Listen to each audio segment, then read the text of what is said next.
HS 2009 সালে সমাকলন অধ্যায় থেকে 10 নম্বর প্রশ্নটি হলো মান নির্ণয় করো integration dx by x square minus 4x plus 4। খুব সহজ একটি প্রশ্ন। চলো আমরা এই প্রশ্নের অ্যান্সার করে ফেলি। প্রথমে আমরা ইন্টিগ্রেশনটি লিখে ফেললাম।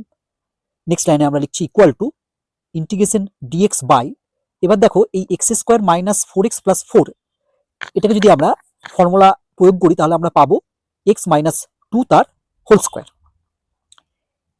এবার আমরা যদি এই এক্স মাইনাস 2টাকে জেড ধরি তাহলে let x minus 2 equal to হচ্ছে জেড, অতএব ডিএক্স ইকুয়াল টু ডিজেড।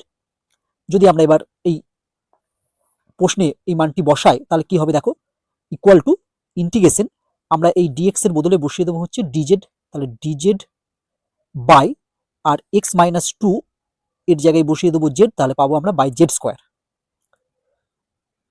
এবার এখানে যদি আমরা সূচকের নিয়ম প্রয়োগ করি তাহলে নেক্সট লাইনে আমরা লিখতে পারবো equal to integration Z to the power minus 2 DZ.